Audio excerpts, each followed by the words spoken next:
Welcome, everyone. Happy Saturday. So glad to have you here. If you join me, if you're popping in, it's awesome that you're here to hang out. Drop a hello in the chat if you're joining me, and I'll give you a wave back. But today we're making more effects, like always. One of the things I got interested in over the past week or so was in pickups. I feel like I've done pickups of some different kinds before, but very specifically kind of loot drop kind of pickups. I don't know that I've made a start to finish asset for that before, and so I figured I would jump in and try to make some pickups. So um, let's not waste any time. Let's get started here. So um, as always, let anyone who's in the chat just let me know if there's anything going on with the stream, if there's any issues, and I'll try to do my best to fix them. Okay. So I was looking at some reference the other day at some cool loot pickup beams and loot drop stuff that I thought was pretty awesome. Some of this stuff starts to get pretty cool. Some of this kind of pieces kind of floating up and ribbons swirling around and stuff like that. I just like this a lot, and so I was going to use some of this as reference along with another page for an artist who I follow on Twitter, one MAFX, whose name is Powell, I believe. And he made some cool pickups, loot drop pickups as well. And so I was going to kind of try to combine some ideas and throw some stuff together and see if we can't get something kind of interesting. So I'll move these off to the other screen just as like a visual reference to stare at if I'm kind of getting lost in the creativity, and we'll just get started. So yeah, I'm gonna go over here to the content browser. This is a clean project. Everything's new here, like I always do. And I'll just create a materials folder. In the materials folder, I'm just going to create a really simple kind of radial gradient type material. So I'm going to name it M underscore radial gradient. Sometimes I call this soft circle or whatever. There's it's just one of them standard white dot particles. If you're a VFX artist in the industry, you know every project has a white dot of some kind that's got a soft edge or a hard edge or whatever the case is. They normally exist in every project. So a quick way to get that, what I'll do is I'll turn this into a flat plane. So we're looking at it on something that will actually display it in the right way. If you right click and you look for radial gradient, radial.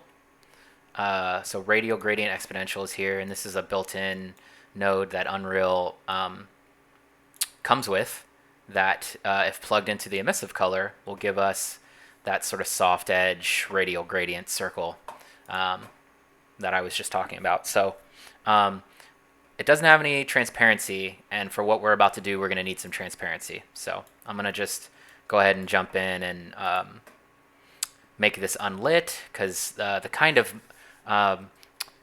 materials, the kind of particles we're going to create this pickup, we want them to feel light emitting, kind of like they have their own light. They're kind of hot and glowy, like, ooh, touch me. That's how pickups kind of look and feel in games. So we're going to make this translucent, and that way wherever this is black, we will see through, and wherever it's white, we will see. And the only other thing we need to kind of get started here, I think, is a particle color. So we're going to look for particle color and add that in here. And we're going to multiply our particle color by that radial gradient.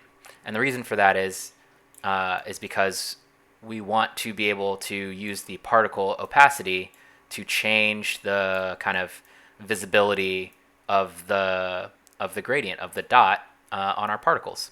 Now the particle system by default comes with a material that looks exactly like this. So we may be kind of shooting ourselves in the foot here, but we're going to make some changes to this at some point, I'm sure, that will make this worthwhile. So we're just going to save this as radial gradient. and we're going to come in here and we're going to start a new folder for particles. So we'll call this particles, and we're going to use Niagara, which I know is new to everyone and it's kind of daunting and scary. But I taught my last semester's class in it, and I've been noodling with it for a while now, and I actually really like it more than Cascade, which may or may not be an unpopular opinion. But so the way to create a new particle system in Niagara is go to Effects, Niagara Emitter, and you can use some templates. I probably will, just because it has everything already set up, and then I'll change it the way I want. So I'll just use directional burst, and I'll call this PS underscore center beam, because kind of what I want is that kind of glowy kind of vertical sheen that we saw in the reference. And I'll bring it back up here in a second after we're done setting up here. So I'm going to right click the emitter, and I'm going to create a system from it. And I'm just going to remove the word emitter here. So it's emitter and system. And we can just drop this in the world right now. And it'll be doing what it does by default in the template, which is fires out one burst of particles. We can zoom in and see that. The way to make a particle system play in Unreal Engine that's a singular burst like the one we templatized is to select it in the viewport and hit the question mark key on your keyboard, and you'll see your particle system play over and over. And if we hit G, we can hide everything, and so that's our particle system right now. It's just kind of that shower of what could be sparks, maybe. But that's not what we want this particle system to do. So we're going to jump into the center beam emitter, and we're going to come over here to particles, and we're going to use our radial gradient. We may end up creating a material instance of it later, but for right now, I think we're all right. We don't necessarily need these to be velocity aligned. We definitely don't want them to be. For what I'm thinking about here, I don't think we need drag or gravity or size by speed at all. We don't need our velocity cone. We just kind of want static, unmoving particles to kind of mess with here. What we're going to do is change the scale of these sprites so that they kind of shoot up vertically. Just making sure my sound is good here, and it is. So yeah, they kind of start relatively small. So let's try to make them pretty large and see if anyone hears some like chewing sounds, it's my dog chewing on his foot. We might get a dog watch here at some point in the middle of the stream. So what I'm going to do is change the size of the scale of the particles. So instead of that, we'll make it kind of a little bit chunkier, and then let's use something crazy so we can make sure we see it in the editor. And right now we're using a range, and we may not want to do that in the long term, but we just want to kind of see what the system looks like. We also need to change it from burst to just spawning particles. You can go to emitter update and look for spawn rate. And we might not do this in the long run, or we may. It'll be a debate on whether or not we use particles or models, but we just want to kind of get an idea of what it is we're going to make in the long run. So we'll emit 5 particles, and we'll change the state to be infinite, and loops every 1 second, and these particles have random lifetimes, but we'll probably want to set them to be direct. So each one of them lives for 1 second and then dies out. We also probably don't need to fade them at the moment. They can just stay. Yeah. So let's just save this, and we'll go back to the engine, and we'll just see what that looks like. So it's the start to one of those vertical beams that we were seeing in the reference. Let's give ourselves an actual kind of mesh to use as a kind of template or a kind of a placeholder pickup, like we saw in the reference as well. I think just a basic sphere is a perfectly reasonable pickup mesh. I'm gonna just zero out everything except for the Z offset. So now it's just kind of sitting on the ground there, and we're gonna get our particle that's in editor in the world outliner, and we're just gonna do the same thing. We're gonna kind of zero out this stuff and then offset them a little. So we'll use this as kind of what we want to make the pickup for, or the pickup kind of sheen glow effect for. So significantly larger. I think if you were looking at that, these need to be significantly larger. Let's use non-uniform but not random, and we'll just set some very specific values here. Let's do like 800 to 2000, and let's zoom out a little bit. It's probably too fat and tall, but yeah, see, yeah. But at least we're in the ballpark. We're starting to get to the right size. So let's do like 300, skinnier. Yeah, 200.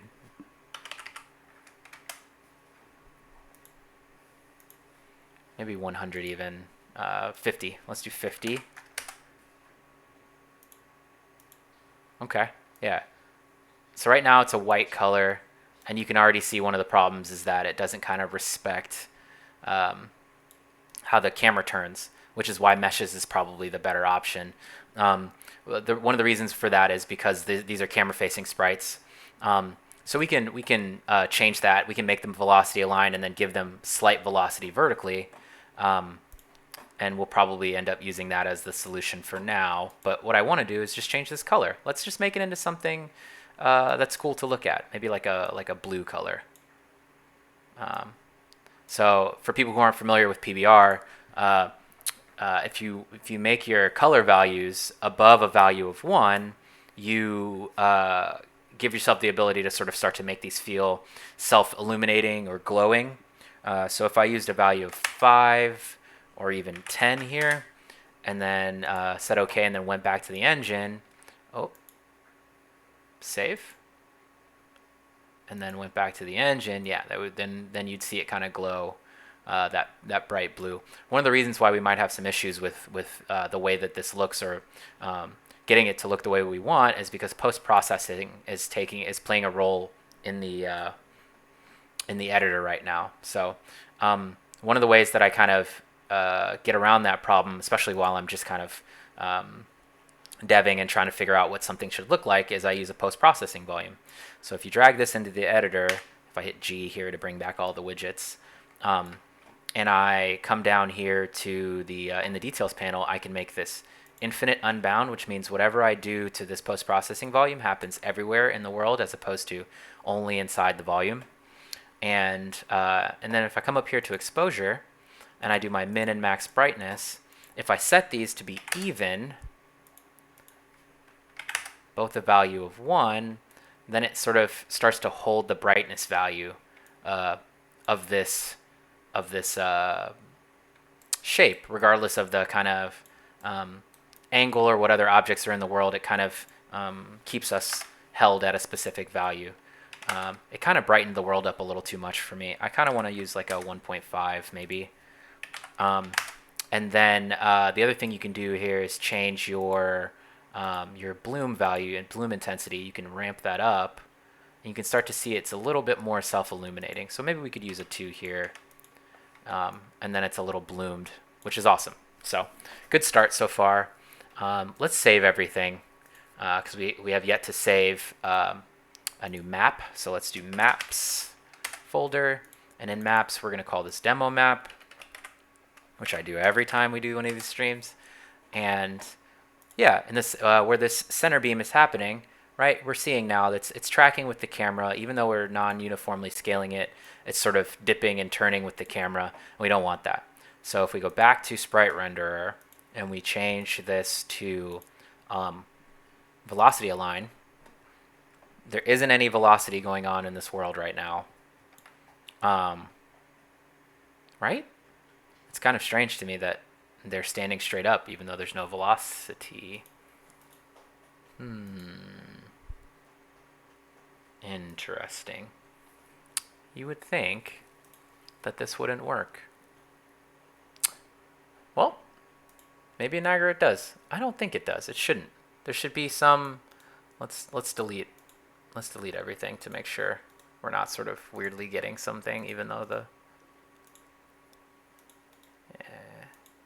Yeah. So we don't have any velocity. I wonder if this is gonna look okay in engine. It seems to. Huh. I'm actually really floored by that. You normally need to have some velocity,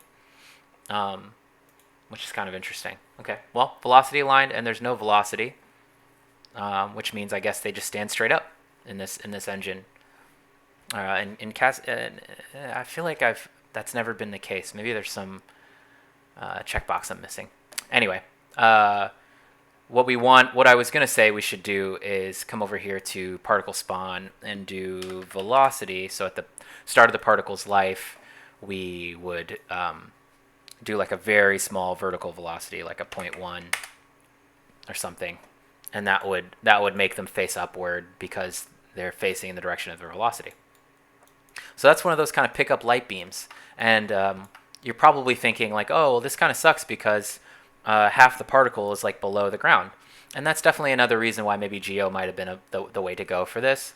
But one way to solve that problem is to come over here to Sprite Render and change the pivot location. So if you come over here to UV space, for those who aren't really familiar with UVs, they're really just a coordinate system, value system that gives us positioning in like a 2D space. So wherever this texture sits on the surface of whatever the mesh is. And in this specific instance, they're quads for particles. So if I shift in the Y direction, which is the up-down direction, the pivot UV space, to say a value of 1, now the bottom of this texture, this material that we created, is now the center of this, where the sprite is positioned. Essentially, we shifted the particles up so that the bottom of the particle is actually, or I'm sorry, the tip of the material is actually at the center of the particle. And so what you'll see here, if I save that, is we come back. Now there's no particles dipping below, right? But they're kind of shooting upward. And this doesn't look all that great, right? Because the interaction between the pickup and this piece is kind of like weird and not the thing we want. So it makes me want to come back here to my material and change away from the radial gradient to something else. So let's do that. Let's look up text coord for texture coordinates, which is another name for UV space. And we're going to do a component mask, which means to split the texture coordinate into its two components. It's red and green channel. It's two channels of data. Now for us, I think what we want is our red channel, which is our left and right side, our sort of horizontal gradient. And if I show this preview, you'll see what I'm saying. So instead of using a radial gradient, we will use a horizontal gradient. But instead of just having it have fall off on one side, we want fall off on both sides. And the way to get that would be to take the red channel and flip it using a 1 minus. And the 1 minus, all it does is wherever the previous value was black, it's now white. And wherever the previous value was white, it's now black. So you can see these are sort of inverse or flips of each other. And so if we multiply these against each other, what will happen is wherever it's black, it will keep a value of 0, and wherever it's white, or wherever there's value between the multiplications, it will hold that value. So essentially the edges will be black, right? Because black times white is black, and black times white is black. At the edges, there's a white and a black multiplying against each other. And in the center, because these are linear gradients, is a value of 0.5, right? These texture coordinate gradients go from 0 to 1. So in the center it would be 0.5. And 0.5 times 0.5, the way this multiplication is working, would be 0.25. So sort of half or a quarter of the value of a fully bright material. So if we wanted to make sure that the center values of the result of our multiplication was a value of 1, because we always want to keep our values between 0 and 1, especially for math and for colors. It's just easier to work with 0 to 1 values. So to get us back to 0 to 1, we would multiply our result by a value of 4, right? So if you multiply 0.25 times 4, you get a value of 1, and all the other values will kind of fall off towards 0 because these edges are already multiplying 1 times 0 and reaching 0. Oh, I just realized I'm not wearing my glasses. So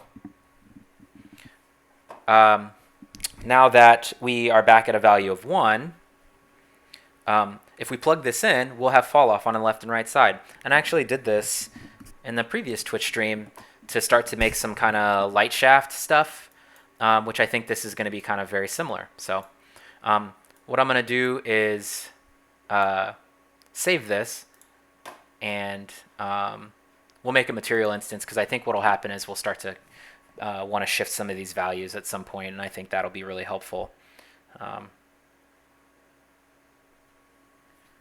to us in the long run. So yeah, so come back to the demo space. You can see now left and right fall off. There isn't that weird kind of connection to the pickup that we were having before. And if I hit G, we can kind of see that that's kind of our light shaft. What I want though is for this to kind of taper towards the top. And one of the ways that I did that last time was I used kind of an interesting hack that I kind of came up with on the spot, but I think it might be relevant here as well to kind of get that tapering. So I'll show you what I did, and you can tell me if you like it or you don't like it. So what I want to do is create some linear interpolation. So essentially right now the UVs are laid out uniformly across the space top to bottom. But what we want to kind of get this to pinch into a light shaft that might be great for this pickup is to pinch the UVs at the top. So we can do that with some lerps, right? So we want the bottom to stay the same, but we want the top to be kind of pinched, right? So if we look for linear interpolate,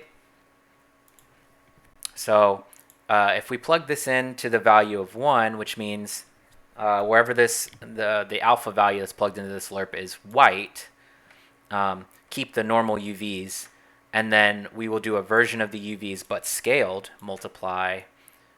And I know this because we did this last week. We're going to want to offset as well. So what we'll do is we'll break the texture chords, so component mask, and we'll only mess with the X and Y, I'm sorry, with the red channel, because it's the left and right, kind of how far left and right or how pinched left and right this material will end up looking. So we'll use the red channel of the component mask, and we will multiply to change the scale, and we will add to change the position, the offset, and then we will append or combine the red and the green channel again after we've done the math we want to. So essentially we split the red channel, we scale it, we offset it, and then we put it back together with its green, and then use that as a texture coordinate. So this would be wherever this is black. And what we can do is just use this another component mask here,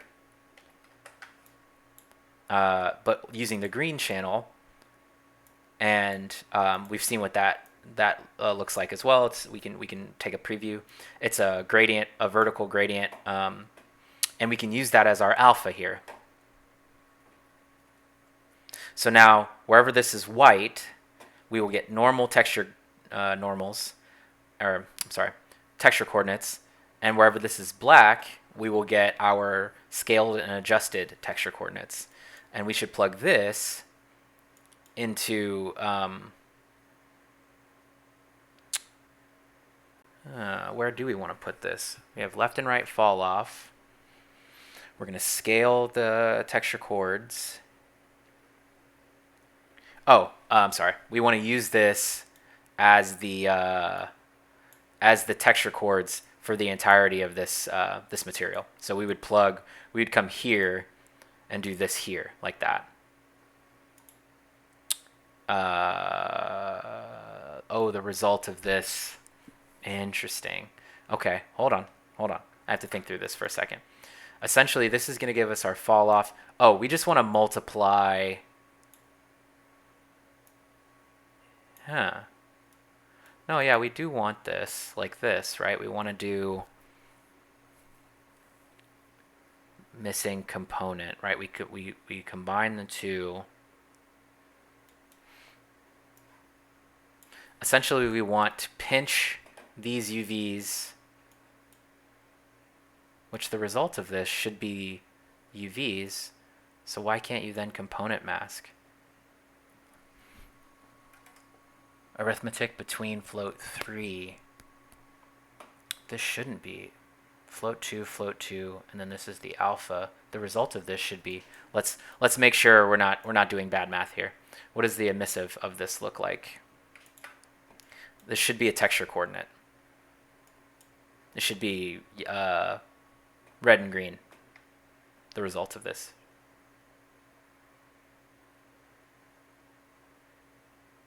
Arithmetic between float 2 and float 3. This is a red channel. It gets reappended, and then this is a... So this should be texture chords, right? The result of this. Yeah. I know I offset and did the thing, but then this is a texture chord, so that's that. And then the alpha, arithmetic between a float 2 and float 3 are undefined. Float 3 and unknown. Huh. Why didn't I have this problem before? Multiplied the red channel, added to the red channel. Oh, I'm silly. I didn't use a component mask to get the green back. That's what's happening. I'm jamming together more components than I needed to. Now it's working. Okay. That's on me. Cool. Okay. This works the way that it should. I should have noticed the color pattern for the A input was different. So yeah. So now we'll plug this into opacity, and then I'll go back and I'll just re-explain to make sure everyone's with me. So essentially what we did was we took our texture coordinate and we wanted to pinch part of it but not the other. So we created a lerp that said wherever this value, whatever alpha we use, which right now we're using a kind of a vertical fall off, is white, keep the texture chords the same, unscaled and unoffset. And wherever it's black, use the offset version of them. And then once we have that, we're using this to create or to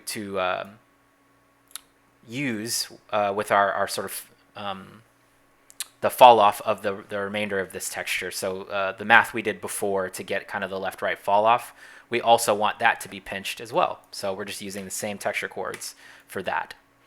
And what I want to do is take a look at what this looks like after we set some values for how much we want to scale and offset. So to create a new value to change the scale, we could hold S and left click, and that creates a parameter for us. So we'll just call this UV pinch scale. And we can capitalize P. Why not? Pinch. And then we'll keep the scale at 1 by default, because that's the default scale of the UV space. And we'll copy paste this, and we'll change this to UV pinch offset. And we'll set this to a value of 0 by default, so no offsetting. And Oh, that's kind of interesting that what was just happening there. I'll come back to that another time later because I think that could be a cool effect. So yeah, so now with what we have here, we should be able to pinch the top uh, of the UV space. Let's see what we get. Um, so nothing has changed, and this particle is pretty tall. So let's change the vertical scale so we can make sure to see what it is we're getting here. Let's do 1,000 instead. Right, so now we get that kind of squared top. And the sense of scale in this space is kind of off a little bit, and so I might drop in a little Unreal Engine Mannequin or something like this to make sure we have a sense of how big everything is. But instead of worrying about that, let's open the material instance, which we haven't created yet. So click on our material, and if we right-click, create material instance, and then on the particle system, we're going to use this material instance instead of the material. And we haven't saved in a while, so let's save all and make sure our particle is saved. And let's open our instance.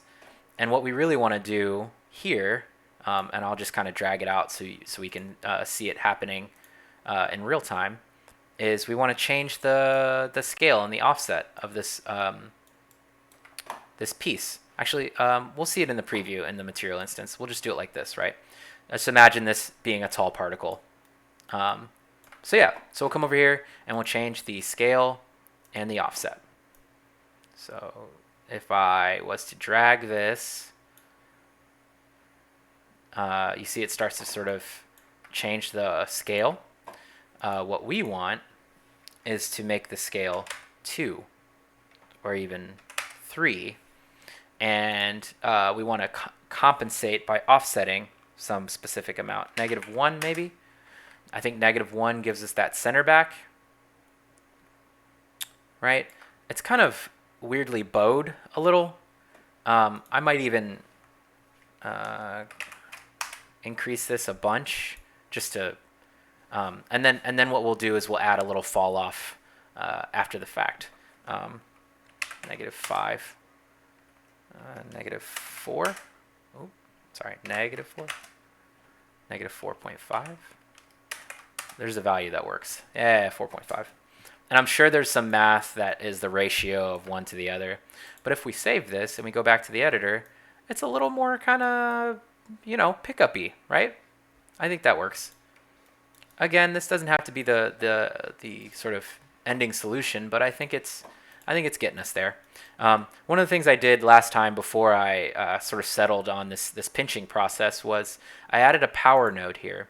And a power node is really about contrast. It's about how much white, black, or gray is available. And what the power node does is it kind of removes a lot of the middling values, the ones that aren't white and black, the ones that are gray that kind of give this a smoother fall off. It starts to remove those middle ones and push the values towards the brightest brights and the darkest darks. So I'm going to add a power node here. I'm going to just call this I'm going to call the parameter that we use to change the power UV pinch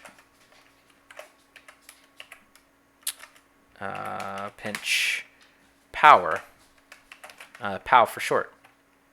Let's be and a default power value, which means none of those values have been changed yet, is a value of 1.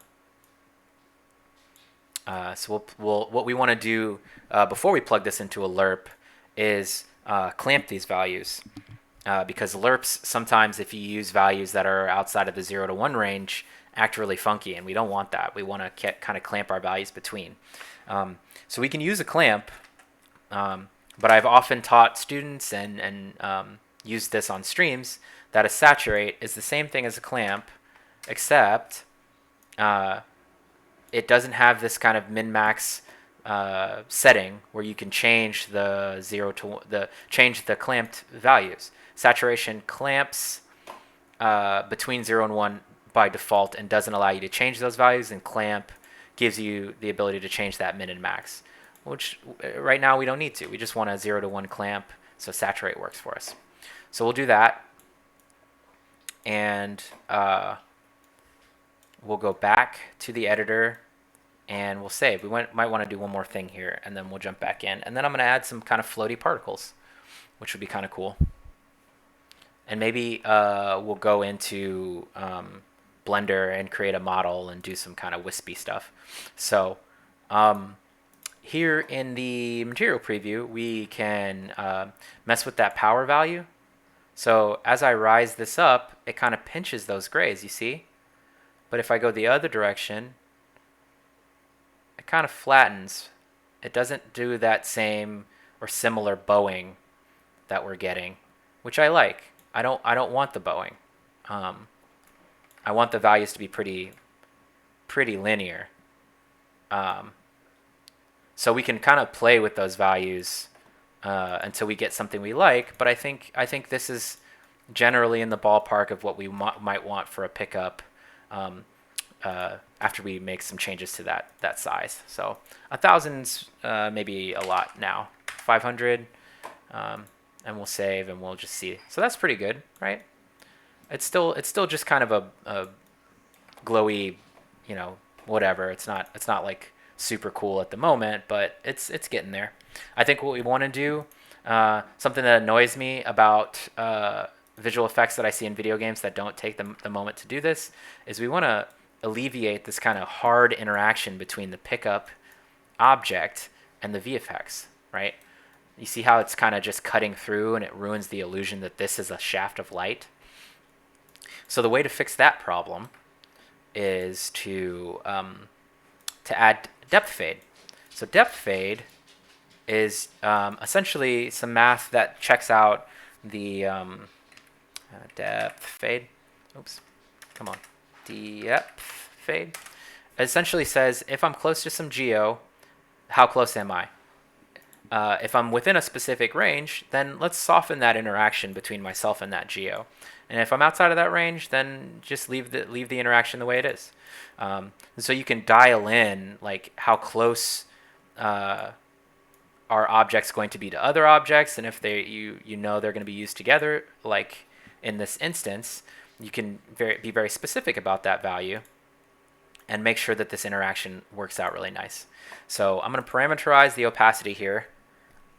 And I'm going to call this df underscore opacity. And then I'm going to copy paste this. And I'm going to call the second version df underscore distance.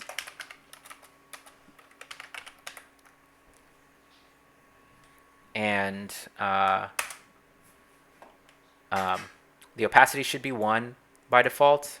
And the distance should be 100. So we're going to set this to 1. Oh, wow. We've been going for about 40 minutes already. That's a lot. Everyone let me know if everything's cool. Give me your thoughts. I appreciate you all coming on a Saturday. So yeah, so now this interaction should be a little softer, and we can dial that value in, and I'll show you what that's like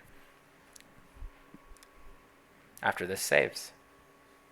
Cool. So back here, it won't seem very different, but what I'm going to do is drag this to the side and we'll go back to the engine and we'll look. You see how it's softer right where they meet? It's a little bit more tolerable. If this was a value of 0, it'd look like it used to. Hard edge, right? And that really sucks. It doesn't give us the illusion that this thing is actually a beam of light. When it's a value of 100, softens it up.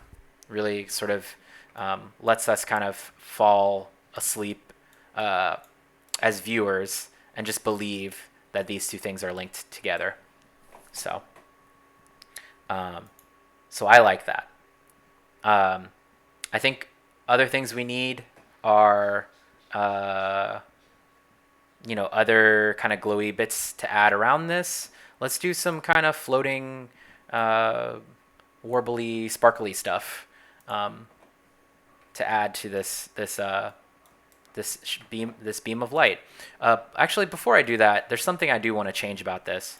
I want to add like a soft gradient towards the top. I think it should start to fade out. If this is a shaft of light, it should sort of fade out as it gets closer towards the top. So to have that happen, let's just grab the green component mask of the result of this lerp, meaning I'm already using the pinched UVs. I just want the green channel of that, the vertical gradient version of that. And I'm just going to multiply the results of all of this by that. So now towards the top, there should be some fall off. And then we'll multiply that by our depth fade. And that's going to give us kind of something that's closer to the reference, which I'll show again here in a second. That kind of soft towards the top fall off that we're looking for here. And if any of this is confusing, just let me know, okay? I'm here for you. Yeah, so right now there's kind of that fall off towards the top. And if we look in editor, there's a little bit more fall off here. And, you know, we may not need to be so bright, or we may give ourselves the ability to change that, that fall off value. I'm halving the brightness here. So a little bit easier to see kind of what we're working with there. Some of the stuff about this is that this room isn't really flattering for pickups. Let's change that too. Why not? I don't think we're going to need anything to bounce off the ground, so let's remove the floor plane. And let's go to the world outliner and let's change the atmospheric fog. When we hide it, it's going to be, if we do, there's some, okay, hold on. Sky sphere, there you go. Right, so it's a little easier to kind of see the end result. No world is going to be sort of a dark black world. And it's kind of weird not having a floor plane, I guess, after all. So let's do some quick stuff to fix that. We'll add a plane here, and we'll scale this to,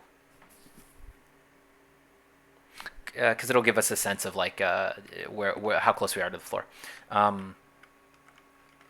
300 by 300, and then we'll drag this down. There we go. Now we're just kind of, now we're working. And we can change the background and all that stuff too if we really want to, but for right now we're going to be looking at our pickup like this anyway. So let's just do this for now. It'll save us some time. Save all. And yeah, I really want to, let me build the lighting so we make sure we have a good sense of what the lighting's doing. I really want to start adding some floaty bits and make a mesh in Blender and do some other stuff. I think we're on our way. That was a pretty simple setup for the radial gradient. I know it took us the past 30 minutes or so, but I think that's all right. I think we're just kind of making it work. One thing I might do on the floor plane, by the way, is change the material on it. Let's just right click, create a material, and we'll call it m_floor. I feel like I have to do this every time. Wait. What happened? Oh. Undo. I deleted it by mistake. That's awesome. And then open m_floor, and we'll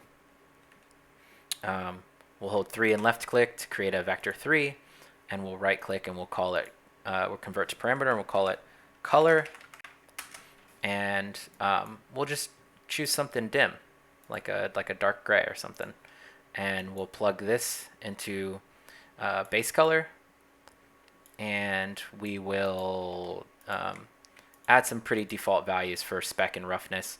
We want 0 specular and 1 for our roughness, meaning don't be shiny, essentially. We don't always have a bunch of time to get into like PBR settings and stuff unless people are interested in that, but essentially I'm making a non-shiny gray floor. Oop. Man, my clicks have been weird today. So we'll save and apply that.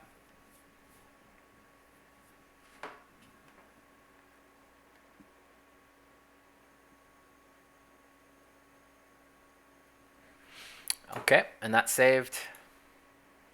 Okay, and now back in the editor, we'll right-click and create a material instance of the floor material, and with the floor selected, we'll drag the floor material onto the floor. And shaders are compiling.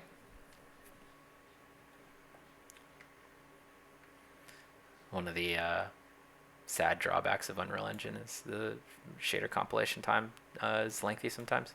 So yeah, so I think this is a bit more forgiving in terms of like what our pickup could look like.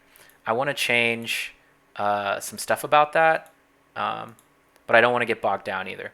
Let's give ourselves the ability to change the brightness of the fall off. So let's just call this, if I hold S and left click, we'll call this fall off sides opacity, and we'll keep it at a value of 4, and we'll do this, and we'll save. Power might have been better, but we'll throw some stuff in there and we'll see, because all of this is just trial and error.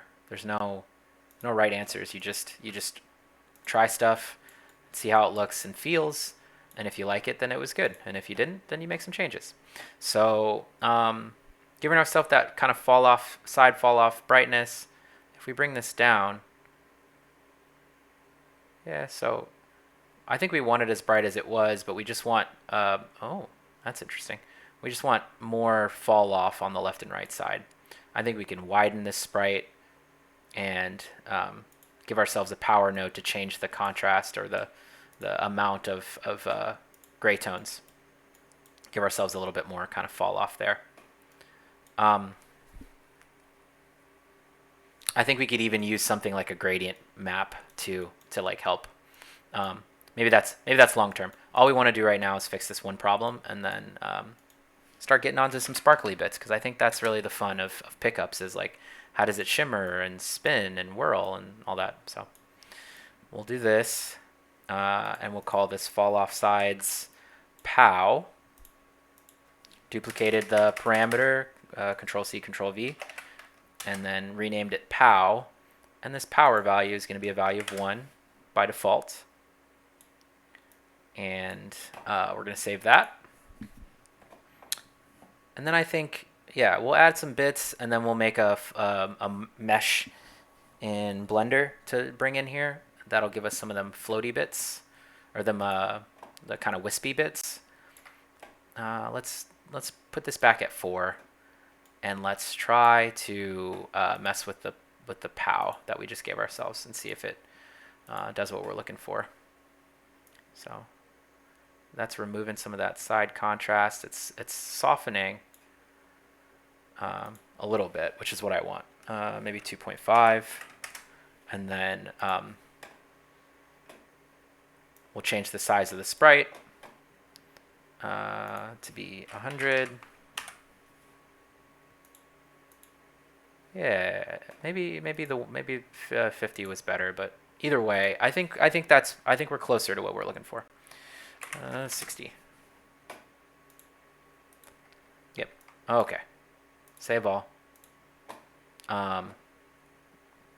Let's before we move forward, I'm gonna open up a folder and go to an old project that has the Unreal Mannequin in it, and I'm gonna just drop a mannequin in here because I think that's what we want, to be able to measure against how big this dude is. So let's open where this folder is. Show in Unreal. No, I'm sorry. Where is it? Show in Explorer. Yep. You guys can't see this, but I'm just dragging and dropping a mannequin from another project. I'll just bring it over. Yeah. So all we need to do is go to Content. Actually, I don't even do right click. Just drag and drop this mannequin Boom. And then when I click back on the project again, we'll have a mannequin folder, and in the mannequin folder, there will be characters and meshes, and we can just drag and drop this guy, boom, right in. So this pickup is huge. Is really the I imagined it was, but now we're sort of you know, when given the perspective, it's pretty big. So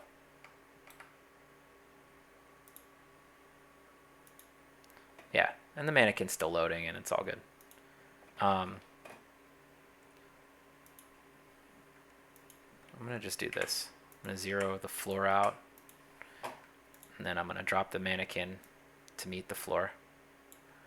And then I'm gonna actually what I want to do, maybe in the long run, I was gonna say I can parent the particle system to the let's just rename this pickup temp mesh.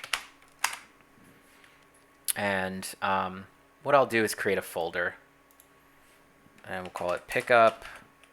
And in pickup, we're gonna create, we're gonna drop pickup temp mesh and the center beam, and yeah, and so then we're gonna scale the pickup to be 0.2 of what it was. 0.2. Yeah, that's pretty good as far as pickups are concerned. Maybe it could be 0.3.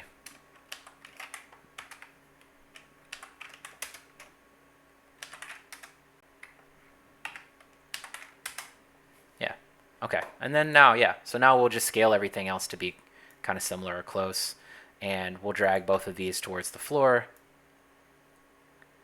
And I need to make my my particles local space. Let's save all, and we'll go back to our particle emitter, and we'll go to what is it? Particle emitter properties local space. That way, when I move the particle system around, all of the particles stick with the particle system. So let's half these values to 50, and we'll save. We'll come back.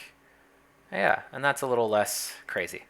That's a pretty standard, not silly pickup.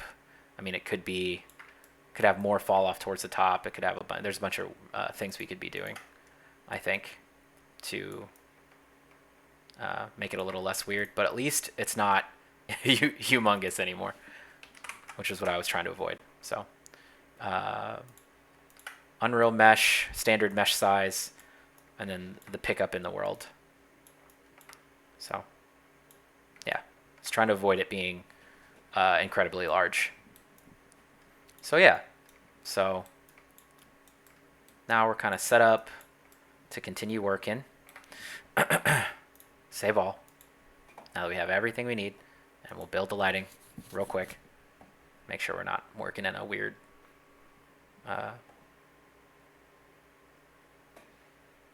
strangely dim vacuum. Awesome. Okay. Yeah, I'll probably delete all this stuff.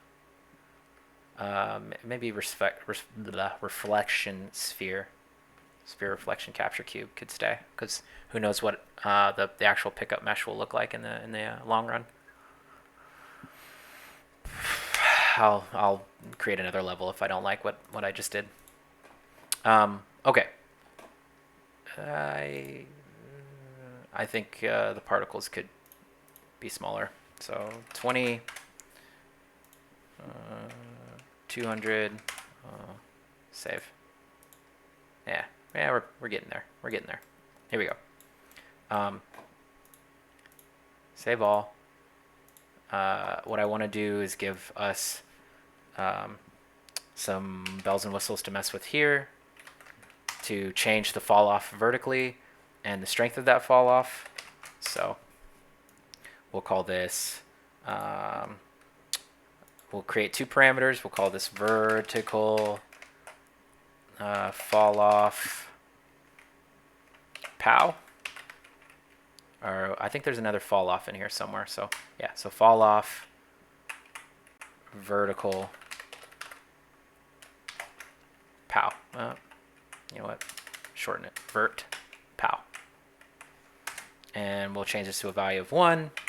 And we'll copy, paste, and we'll change this to brightness.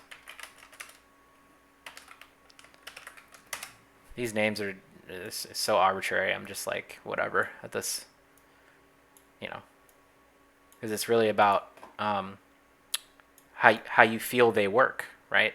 Rather than what they actually are. It's a POW, it's a brightness, it's a strength, it's a, you know, different artists use different words. Honestly, I use different words in different scenarios. So sometimes it's brightness, sometimes it's molt, sometimes it's hardness. So we don't need the floor material anymore, so let's get rid of that. But I do want to drag the radial gradient instance here so that we can mess with the vertical fall off POW. Right, so now we're kind of giving ourselves that kind of soft, faded towards the top feeling that I think we were missing, which is great. So next things next, we're gonna do some kind of rising bits, pieces, particles. So if we go back to particles, we'll call this effects, emitter, and we'll use a template and we'll call this, how do we want to do it? Fountain, or yeah, we don't need a burst. Let's do fountain. And we'll just call this PS underscore rising bits. Oh, I probably should have emitter at the end. That's funny. Underscore emitter. Okay, so we'll open rising bits, and they're flowing out like crazy. We'll also open our center beam, and we'll add rising bits, the emitter, to the center beam. So rising bits. So now it'll just be a fountain, which is fine. And we'll close this and we'll go back to rising bits and we'll make some changes. So we don't need any gravity. Oh, maybe we'll need drag at some point, but for right now, let's just have them go flying up, right? So that's kind of cool. Let's have them be velocity aligned, which won't look like anything because I haven't changed the scale of any of them. So what I'm going to do is non-uniform scale, and we'll make the x value 1. So now they kind of look like sparks. 3. Yeah, that's not bad.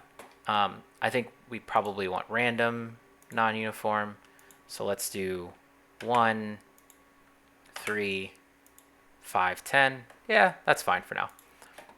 We'll change this color value.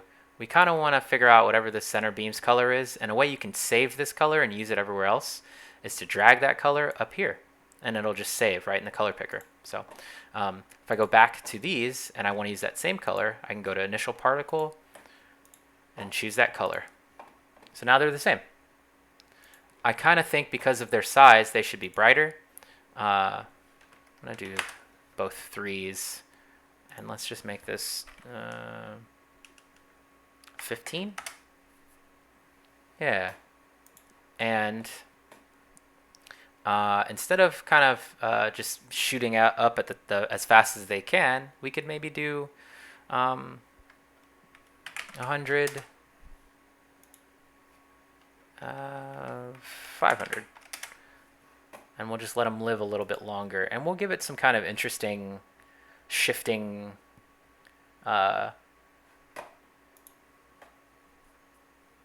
feeling here in a moment, but right now I think I just want to nail this kind of floating up feeling. So let's change the lifetimes to be 1.5 and 3. 2.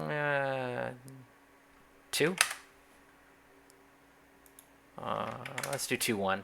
And then let's make them significantly less, like 50. And that makes me kind of want to make their lifetimes like 0.6, 1.5. And the velocity is okay. Is crazy sauce. There we go. Now it's a little less crazy. Yep,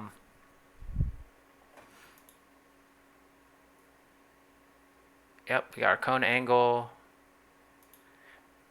Yeah, and then sphere location. Let's change the size of this sphere a little bit. 20. Bow it out, even 50. Yeah, right. It's kind of floaty video game bits. Let's go back to the engine. So they don't really look like what they look like in the file compile. Sometimes Unreal gets weird about changes to stuff.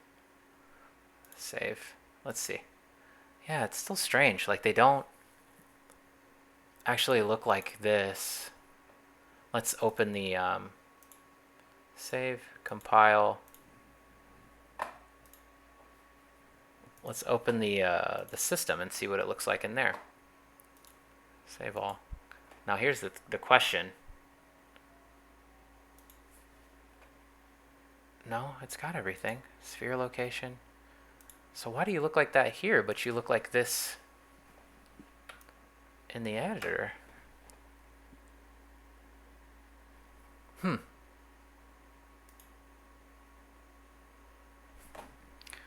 Something is different. Oh, they weren't velocity aligned. See, sometimes Niagara, man, Unreal needs to fix some of these bugs. It doesn't update the system with the changes to modules that aren't value based. So if I went in here and I changed this pivot UV space to like 0.50001, like just made some change to a value, then it would have updated. But because this is just a drop down, sometimes it doesn't make the change for you. And so you're just sitting there wondering, like, I definitely changed everything. Like, why doesn't it work? But I've been learning over time that that's necessary. You have to force Unreal to like understand your problems. So yeah, so that's kind of cool, right? I like where it's going. It's not ideal yet, but it's pretty good. I want to change the size of everything. Let's make them 1, 2, and let's make them 5, 10 again, and then save, and then go back. Yeah, it's pretty good. It's pretty cool. It's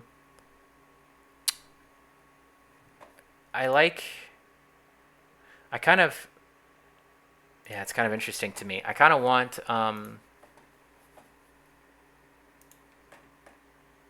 to change this radius again to something closer. Yep, that's pretty good. And they kind of rise pretty fast, even for the size that we're at. So let's just 30, 100. That's pretty good. There you go. Yeah, I think they could be smaller, and they could emit from like a wider distance maybe. Velocity in cone. Yeah. So we could let's like fudge with some of the numbers here and see what happens. I kind of want them to be a little less oblong shaped. 8, 4, and then let's let the lifetimes. Let's change the lifetimes so they live a little longer, potentially. Get pretty high up. Yeah, there you go. Let's see. Yeah, that's not bad. The way they're resolved kind of sucks though. Let's shrink them out. So over their lifetime, let's go over here to particle update and look for scale. And we need scale sprite size. And it's a vector too, so scaling in the x and the y. But I'm going to just scale the whole thing. So if we do float here, we can use a singular value, and that's going to be used in both to scale both the x and the y. So we can do curve, and yeah, so over the lifetime they'll just kind of shrink out, which I think feels really good. That's not bad. It's got kind of an ethereal, kind of ominous feel to it, which I think is great. That's what we're looking for. So we'll save all. I think we need something on the ground here, and there's a lot of ways to accomplish that. Decal works. There's some other nifty solutions, I think. I gotta stop saying nifty, man. I really gotta stop saying nifty. Let's create a mesh. I think that'll be fun, and then we'll do a decal at the end, and I think that'll be the cake topper here. So if we go into Unreal Engine or into Blender, our modeling program of choice, or at least my modeling program of choice. You can use whichever one you want, but sometimes people give me crap about Blender, but I think it's really cool. So if we go into Blender, waiting on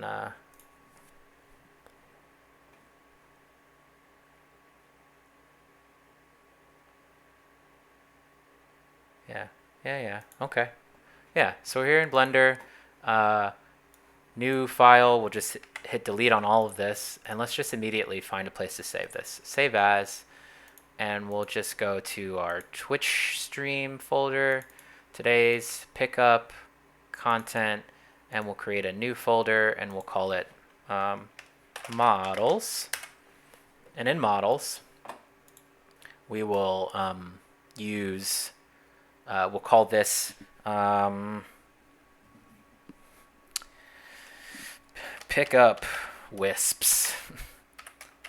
Wisps. And we'll save it. So really all we need here, so that it doesn't feel daunting and scary, are we need just a cylinder.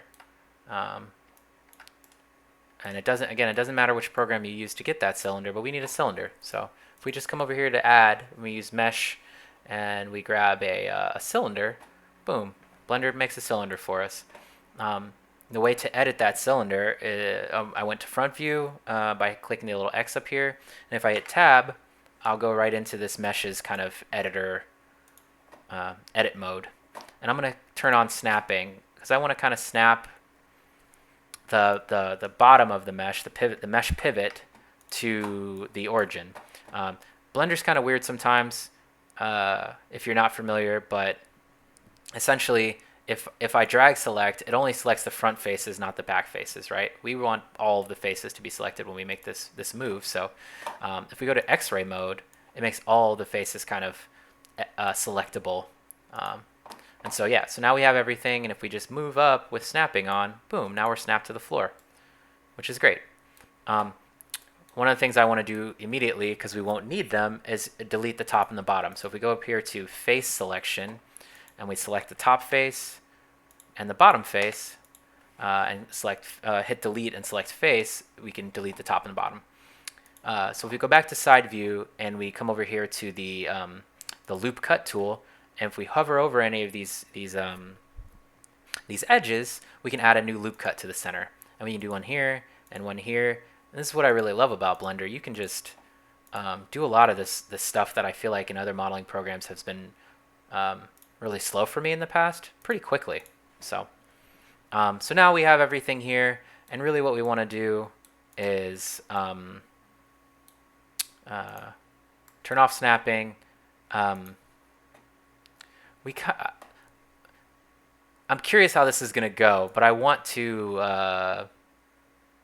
let's add another layer of edge loops in here. And we can always reduce the polys later, or figure out what the most efficient way to do this is. But right now it's just for fun. We're just experimenting. So what I'm going to do is I'm going to grab the oh, actually, before I go that far, let's take a look at the UVs and make sure they're laid out appropriately. So to create a new viewport, you just drag the upper right corner of any viewport with your left drag, click and drag, and it'll open a new one. And then up here in UV, or in editor types, you can do UV editor, and that'll bring up your UV editor. So if I hit A and select the entire mesh, we can see that my UVs are only at the top portion of the UV space. So if I drag select everything and I hit scale Y and I press 2 and I hit enter, now I've doubled that space, which means I've made this a 0 to 1 UV shell. We need to offset it so that it's in the 0 to 1 space in this UV space. We don't need to, but we should, so we can just be kind of secure in our math here. So if I hit G to move and I hit Y, that means I'm only moving in the Y. And if I want to move it down, I might move it minus 0.25. And then, yeah, and that's the math that offsets us back after our scale. So now we're in 0 to 1 space. The full UV space is set here. And that's perfect. That's what we want for our kind of mesh that we're going to use for our pickup. So if I select the top vertices of this mesh and I go to proportional editing, turn on proportional editing up here, there are a bunch of options. Smooth or linear. There's a bunch of ways to kind of allow this sharp, this fall off, this proportional editing to happen. But I'm going to use linear, and I may go back to smooth. But what I want to do is rotate around our z-axis. So you tap R to rotate, and then you tap Z to lock it to the z-axis. And then if I turn this, you see how it rotates everything kind of uniformly, and it's only happening within the space, the proportional editing space that I can control. If I want to change the size of how much of the mesh is actually affected, I can scroll my middle mouse up and down, and you see it starts to kind of decide more or less of the mesh will actually be affected. And this is kind of what I want here. I might come back and do more later, but for right now, just kind of stretched and rotated around the mesh is what I'm looking for. So if I tab and go back out of edit mode, you can see there's some riveting here. And a way to kind of smooth out the geo is to come up to object and press shade smooth. And now it just looks like a cylinder, but we both know that the UVs are laid out straight, but the geo is kind of spun. And so what I'm hoping is as we scroll the texture across, we'll get some kind of like swirling around diagonal motion here. So I'll show you what that looks like in Engine. We'll save this and we'll export FBX. And we only want to export the selected object, and we'll just call this pickup wisps. And we'll export. Now back in Unreal, if we come back here, it's looking to import something for us. So import, and that'll be our new mesh. These settings are fine by default. We don't want to do anything interesting here. Just hit import, and it'll say something about smoothing groups, and that's not really important at this moment for us. If we come over here to model, we'll see our pickup wisps model, right? With our spun vertices. So let's go have some fun with this. Let's make something cool.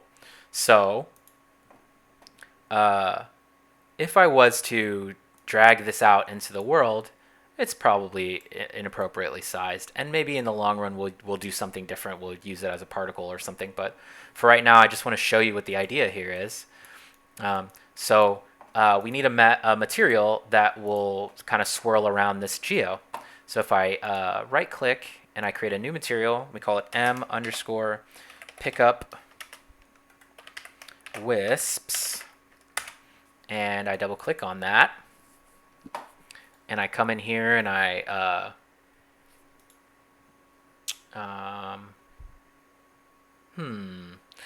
we should make a texture first. let's make a texture first. Save all. And the texture I want to make isn't really easily drawn by hand. And so I'm going to show you a cool thing I often use to make this kind of texture. This is the secret of the stream for today. So if we come over here and we look for Flame Painter. So Flame Painter is a program that allows you to kind of no, I don't want to download it. There used to just be a yeah. How come there isn't just a Flame Painter? Hold on. Flame Painter. Yeah, free online program to paint. Yeah. This is what I'm looking for. So Flame Painter is cool because what it does is, I'm going to zoom in a little bit to give us some better resolution. What it does is it sort of creates these kind of flame.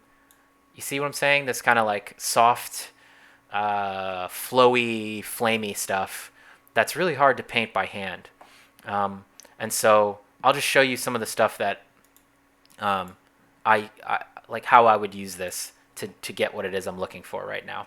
I'm going to turn off all these other kind of these colors. I'm going to remove the saturation, right? Yeah. And I'm not going to fade. Yeah. Okay. So I'm going to clear what's on the space real quick. And this isn't going to be perfect, but it doesn't need to be for what we're about to do. You can do that, right? You can paint these kind of flowy, wavy shapes like that. And what's cool is, again, I could never do this by hand because I'm not that kind of artist. But you can figure out how to get yourself something that's really going to work for your particle system. So you have to be delicate.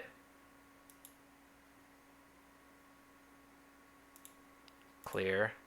Sometimes it doesn't register that you let off, but I think that's pretty good. So we're going to use this in Photoshop here in a second. So the way I normally do this is I select the snipping tool and I drag the screen and I grab this little snippet here because I only want to use it for this moment, and copy paste. So I'll just save this to the desktop as Flame Paint, I guess we'll call it Flame Paint. And in Photoshop, we will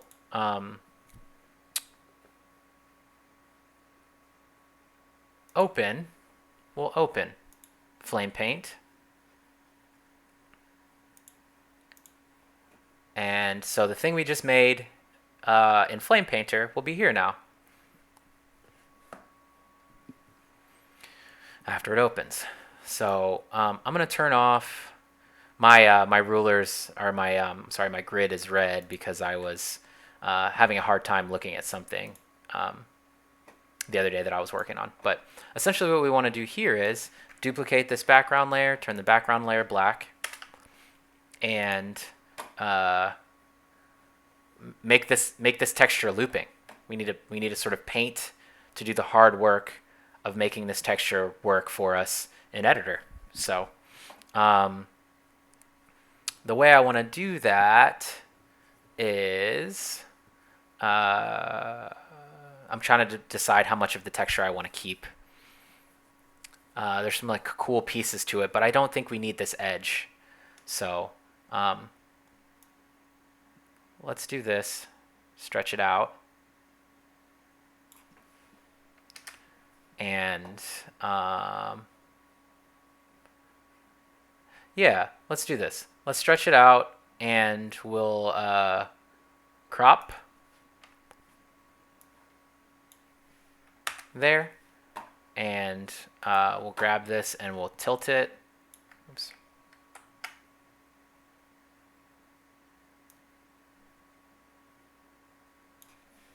And we'll drag this off the side, because I think what we want to do is get something that kind of feels kind of like this.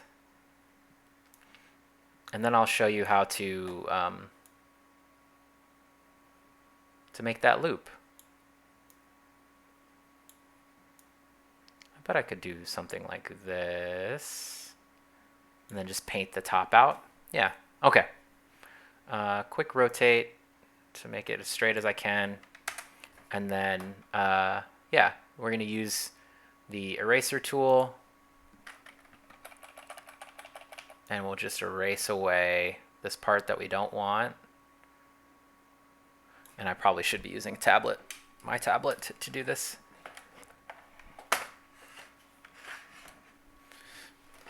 This is kind of fun. I haven't done a kind of a wispy texture in a while. So yeah, we'll just paint the rest of that black.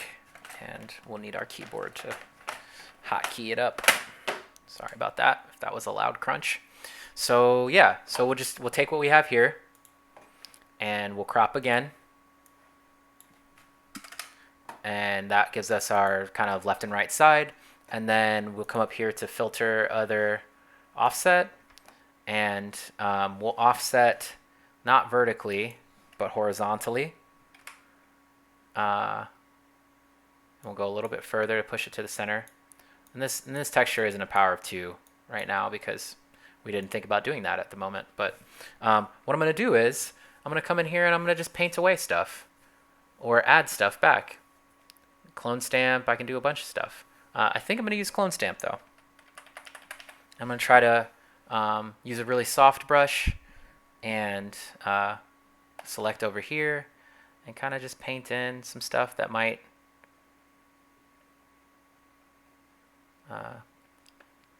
make this feel like it kind of flows together.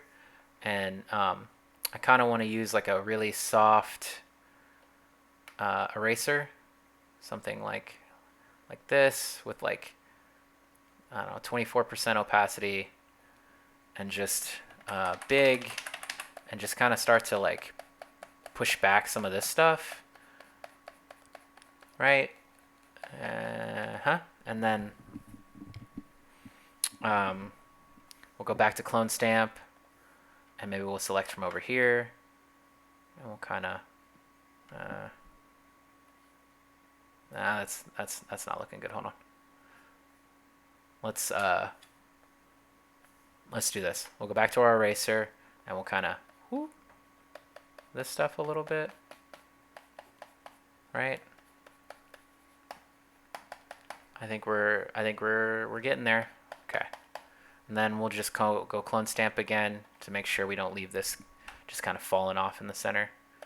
And we'll just paint that in. Oh, no, see, we need to come from this side.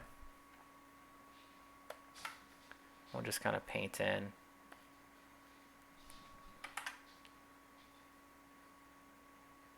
Yeah. Come from here and we'll just kind of, yep. Yeah, there you go. That last stroke felt bad. So we'll just paint in some of this stuff, huh? Yeah, that's pretty good. It's not bad. It isn't perfect, but I think what's perfect these days.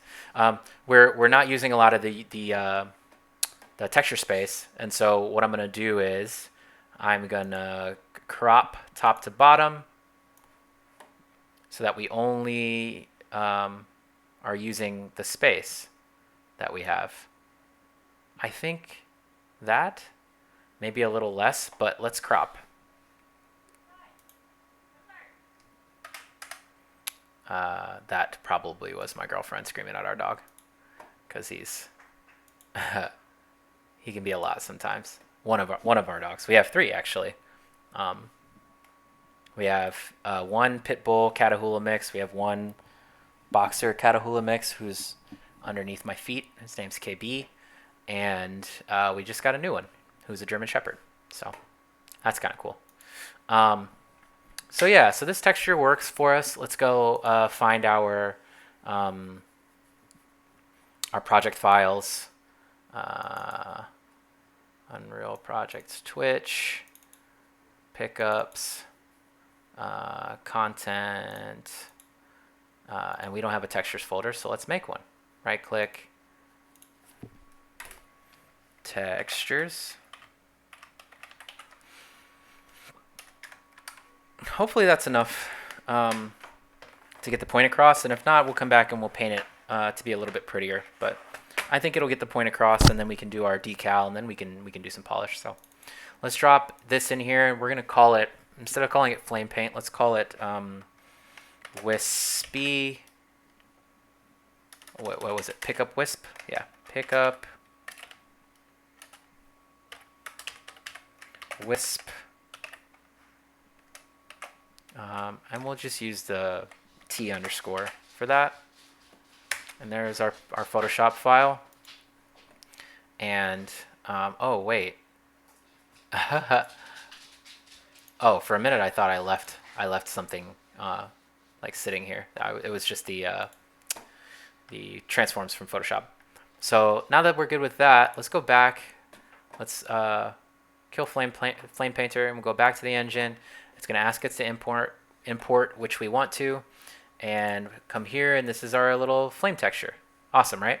So back in Pickup Wisps, if we hold T and left click, we'll get the Pickup Wisp texture here because it was the last thing we could selected in the content browser.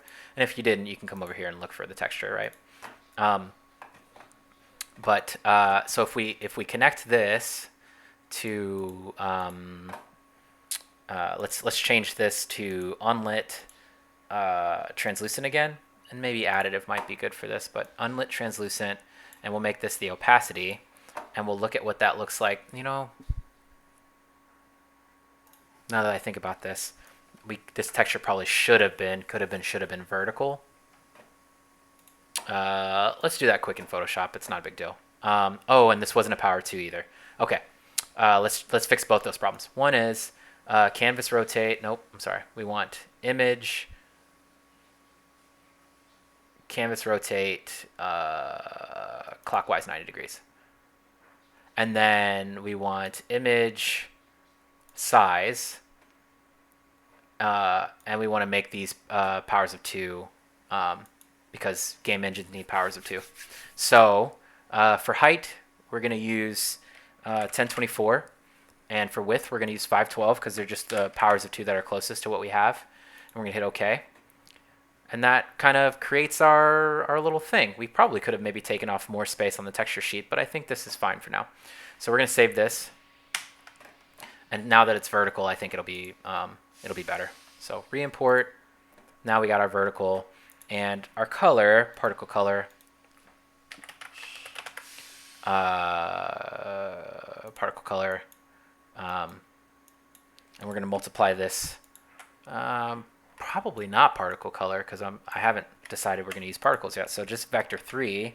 So hold 3 and left click. Convert to parameter color. And we're going to make this color the same color as the particles. So that's the default color for now. And I think this will work. Yep. We'll do something cool to kind of help the fall off there. But for now, let's go over our materials, pickup wisps, and we'll right click, create material instance. And on this mesh, we're going to drop our wisp. And so now we get kind of that scrunched texture there. We're going to do a bunch of cool stuff to fix this. But for right now, I want to scale it to be the appropriate size. So 0.2, 0.2, and then drag it over. And that's pretty cool already, right? I am really digging the way this texture is gonna play with the other stuff. Let's drop this in the pickups folder, and we'll grab the temp mesh. How about we just zero out pickups?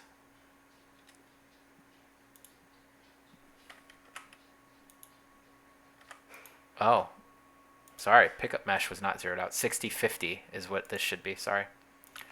6050. What? Why am I losing my mind here? Temp negative 60. I am losing my mind here. Negative 60. There we go. Now it's right on top, which is awesome. One of the problems that I have about it so far, save all, is that it's not double-sided. I want to see the back and the front. So I'm going to change this material to be double-sided. And you do that by selecting the base material or selecting nothing. Come over here and clicking double-sided. The other thing I want is to actually scroll this material along. So I'm going to right-click and look for a panner. And when I plug in this panner, nothing will happen. If I want something to happen, if I want this to move, this texture to move, which is part of the reason why we painted out the problem areas vertically, I can just add a value to the speed y, and now it's moving, right? So we're going to give ourselves the ability to change that speed and do all kinds of other stuff. But right now, let's just look at what this looks like with both the double-sided and it moving, because I think it's going to be awesome. Yeah, right? That's pretty cool. We should get it to, that's pretty awesome, actually. We should try to get it to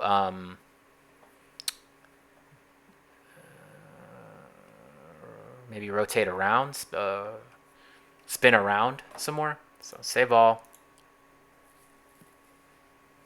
I do think that's pretty cool. It'll be a combination of how we scroll and how we maneuver our mesh, and maybe how we rotate our texture. I don't think we need this anymore, so let's get rid of that. And we don't need to do center beam anymore. I think rising bits are okay too. I think what we need to do is mess with this part, and then we'll do our decal, and then we'll be good to go. Okay, so let's give ourselves the ability to move the texture in more than one direction. So if we right-click and look for append, we can jam this append into the speed, and it's going to give us an error because it does. Unreal Engine doesn't like when you use appends, but don't give it the A and B values. So these values are going to be our X and Y speed. So if we hold S and left-click, we can say speed, scroll speed X, and we'll leave that at a value of 0. Copy, paste, scroll speed Y, and we'll leave that at a value of 0. And now the texture will stop moving because we haven't given it any speed values. So that's one thing. We're giving ourselves the ability to move this thing through space at whatever speed we want via the material instance, which is great. If I multiply the result of whatever this scrolling is by the texture chord TXCO, and then look for component mask, and then use G, by the G of this texture chord, we'll get Falloff towards the top, much like we did in our other materials, and that way we won't have that hard edge where the mesh kind of stops at the top, right? Kind of soft Falloff, which is what we want. So let's save, and we'll mess with this. There's a couple of things I want to do: mess with the geo, mess with the texture, and mess with the scroll speeds. But you can see here, right now we don't have that hard, weird fall off, and I really do think this looks awesome. So I'm glad we did it. Let's open up Pickup Wisp's instance, and let's make some changes while we're looking at it in Engine. Okay, so let's make our scroll speed Y back to that 0.5 value. That's looking pretty cool. Let's maybe give our X like a 0.1. Is it actually scrolling in X? It is. It is. Sorry. I was like, am I going blind or what? No, it's cool. Okay. So that's working out, and that's awesome. So that's giving us maybe some variation and change in the way that actually looks. There's only one texture on the mesh right now, we could change the scale so that we get 2 of these. Let's see if that helps us out a little bit in the way that this looks. Let's do a use the same texture chord. We can do that. No, we don't want to do that. We use a different texture chord. And then we're just going to scale, which means multiply the texture coordinates by some value. And we're just going to call this, hold S and left click, and we'll call this UV scale. And default value of 1 will change nothing for us. But now that I think about it, really what we want is a similar append situation. We want to be able to change the scale of X and Y independently. So let's just copy UV scale, and we'll just say UV scale X, and just replace scroll speed with UV scale Y, and we'll make these default values 1, because what I think will happen is we'll want to scale the X 2 times over, but the Y keep it the same.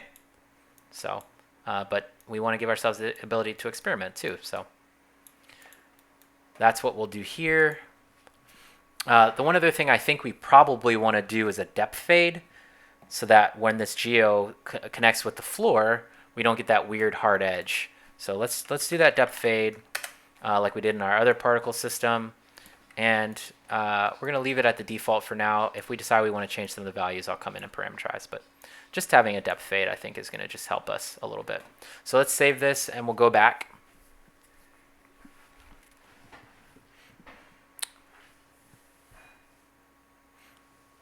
I'm really glad you guys showed up today. Thank you for coming. This has been fun. I love working on visual effects and solving new problems. So now soft edge on the floor, which is great. So we'll just leave that there. That looks pretty good. What I want to do is maybe 2 times on the edge scale. See, I don't know. That feels.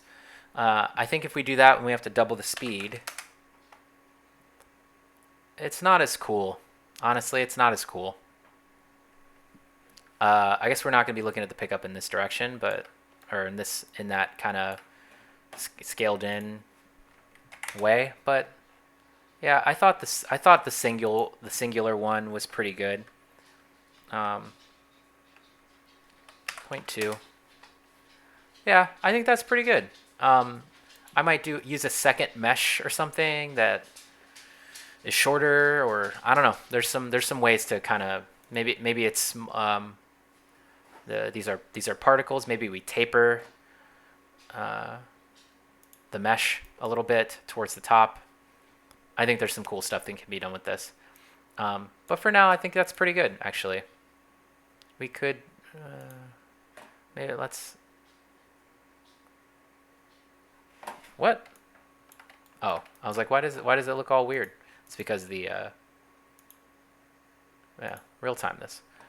I kind of want to make one change to the geo, so come in here and tab, and I just want to try to rotate even more. Oh, sorry. Rotate, tap Z and rotate even more, and then see if that gives us some cool results. FBX export, import.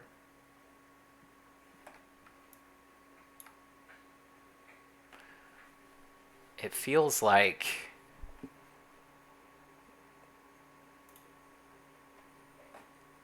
okay.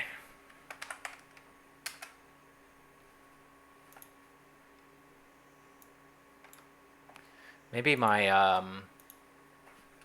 -0.5. Maybe I'm fighting against the way the geometry. Yeah, that's what it was. I was scrolling against the way the geometry was is scrolling. Yeah. So this is so okay. So we can probably use less -0.2. Yeah, there you go. Yeah. Okay. It's better, for sure. Save all. It's definitely better. I kind of want to add more particles. More bits. And I think we could use different kinds too. But what I want is to allow some particles to live a little bit longer. Yeah, that's pretty good actually. That's not bad. That's not bad. It's not the best thing I've ever made, but it's pretty cool. I actually really like that. Save all. And I kind of want to tab into Blender and use smooth and scale the top a little bit.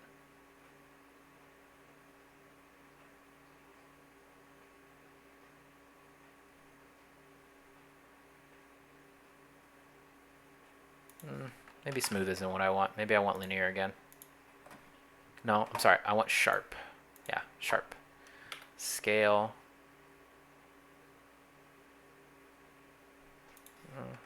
Maybe I don't want sharp. Let's try linear.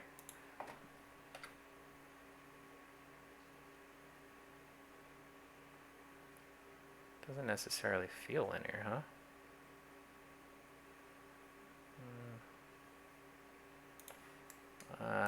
Maybe not that hard. Just want some tapering. I find that kind of... Let's try one more option here. Root? Yeah, there we go. That's what I'm looking for. Okay. And then let's export this and see if that makes this feel any more kind of integrated. We might want to do a Fresnel or something else. Yeah, it's pretty good actually. It's kind of holding its own. It's good.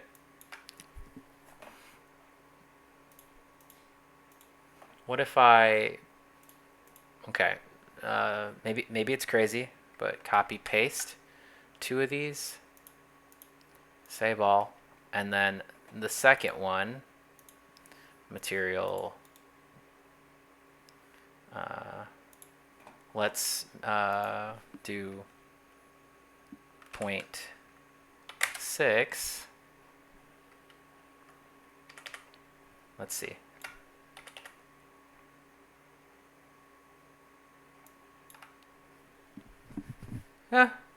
Yeah, it's not bad. I mean, it certainly adds something. What if the second one was 2 times as tall? No, it's good. That's not good. 0.7, 0.5. But then maybe double the okay. So let's duplicate this material instance. This is the fun part about making stuff. Once you've gotten to your solution, you just get to mess with stuff and see what feels good, what parts of the effect really are working for you and what aren't. Oh, see, I did this backwards. We want the... Wait, what? Oh, I changed it for 1 and not for 2. So for 1, sorry, that's material instances. Let's go back to 0.5. Yep, 0.5, 0.5. But then for 2, let's make it a 1. Save all. Yeah, so for mesh 2, let's use mesh 2. Yeah, there we go. Okay. 0.5 on that scale, maybe 0.7. And let's maybe double the rotation speed. And let's see. Yeah, that's not bad. I like how it's feeling. I might make some different decisions given 0.3. Maybe I'll widen out the bottom. See, I can't really see. I can't tell what the okay. 0.5. Yeah, so that's kind of nice. Let's let it be two separate parts.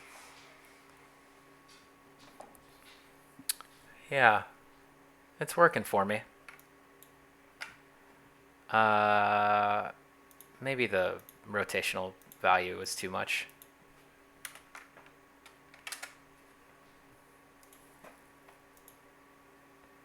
Yeah, that's pretty good. And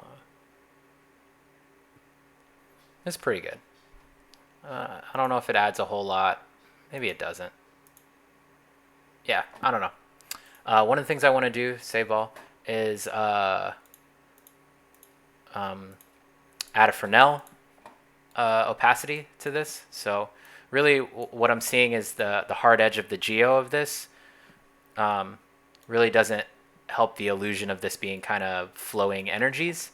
So I kind of want to give it a softer fall off. So if I do a Fresnel built-in node that kind of looks at what verts are pointing to, or what faces or normals are pointing towards the camera, and if they are, then that's a black value, and if you're facing away or perpendicular to the camera, it's a white value. So wherever that's a white value, I want to for those normals, those faces whose normals are facing away from me, to be invisible, right? So I kind of want the inverse of a Fresnel, 1 minus, and I want to multiply that against. I kind of want to. I always use depth fade to be last. It's just a forced habit. I don't want any of the math to mess with the interaction between the geos. I think it's probably the same, but either way, this reverse Fresnel, which we probably could give ourselves some values to mess with, that would be able to change kind of how that soft edge goes. But you should be able to see. Yeah, see, we probably want. Let's give this some values. We'll promote this to a variable, and this will be exponent in, and this will be base. And the only reason I'm a little rushed is because I want to make sure we do some floor interaction stuff, some decal stuff, some quick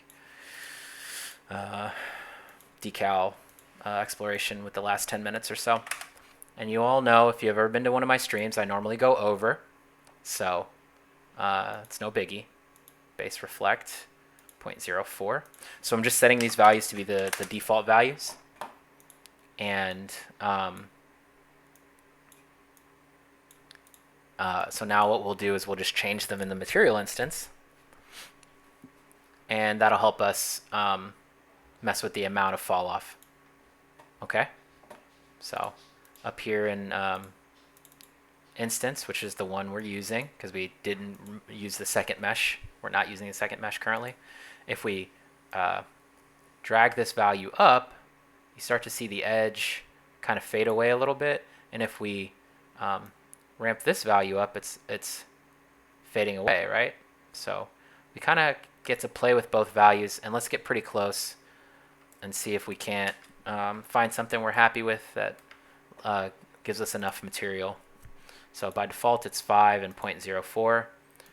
If I drag this down,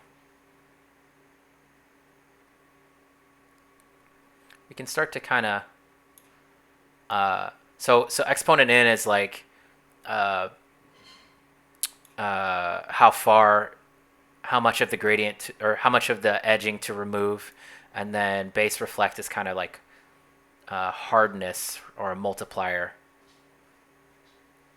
So we can kind of slide both these values and get some fall off that we like. I think what I want to do is like a 0.5 and a 0,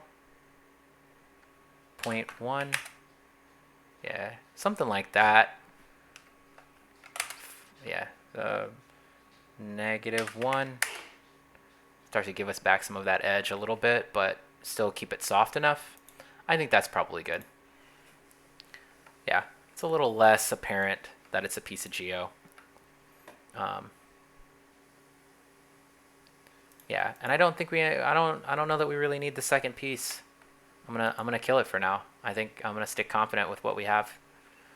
I'm curious how you all feel. Like, what if this scale was like 0.1? You know, closer. Do you think? Oh, hey, Zergling! Happy Saturday! Happy Saturday! It's good to see you.